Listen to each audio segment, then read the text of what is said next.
ಅದಕ್ಕೆ ಬನ್ನಿ ಮತ್ತೆ ಜ್ಯೋತಿ ಬೆಳಗೋಣ, ಬನ್ನಿ ಸ್ಫೂರ್ತಿಯ ಜ್ಯೋತಿ ಬೆಳಗೋಣ, ಬನ್ನಿ ಜಾಗೃತಿಯ ಜ್ಯೋತಿ ಬೆಳಗೋಣ, ಬನ್ನಿ ಗುರಿ ಮುಟ್ಟುವ ದೀಪ ಬೆಳಗೋಣ, ದೀಪ ಹಚ್ಚೋಣ, ಜ್ಯೋತಿ ಬೆಳಗೋಣ ಅನ್ನುವಂತಹ ಅದ್ಭುತವಾದ ಮಾತನ್ನು ಅಟಲ್ ಬಿಹಾರಿ ವಾಜಪೇಯಿ ಹೇಳಿದ್ದಾರೆ. ಅಟಲ್ ಬಿಹಾರಿ ವಾಜಪೇಯಿ ಅವರ ವ್ಯಕ್ತಿತ್ವ ಅದ್ಭುತದಲ್ಲಿ ಅದ್ಭುತ.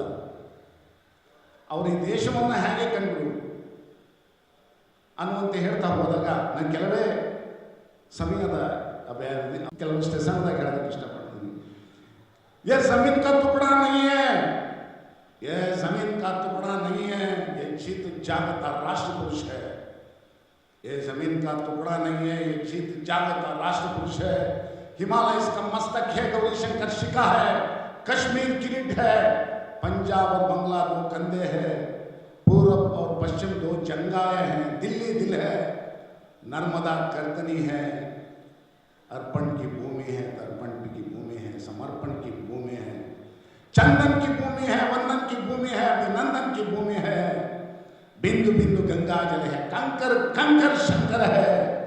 जीऊंगा तो इसके लिए, मरूंगा तो इसके लिए.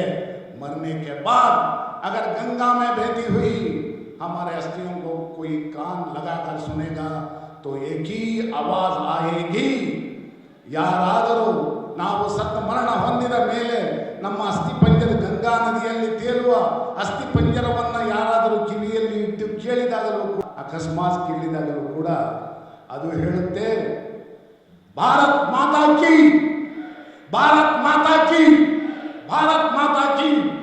ಇದು ಅಟಲ್ ಬಿಹಾರಿ ವಾಜಪೇಯಿ ಅವರ ವ್ಯಕ್ತಿತ್ವ. ಅಟಲ್ಜಿ ಆತ್ಮ ಮಾತಾಡುತ್ತೆ, ಅಟಲ್ಜಿ ಮಾತನಾಡಿದ್ದಾರೆ, ಅಟಲ್ಜಿ ಆತ್ಮ ಮಾತಾಡುತ್ತೆ. ಅಟಲ್ಜಿ ಅವರಿಂದ ಪ್ರೇರಣೆ ಪಡೆದ ಅನೇಕ ಚೇತನಗಳು ಪರ ಧ್ವನಿಗಳಾಗಿ ಮಾತನಾಡ್ತಾರೆ.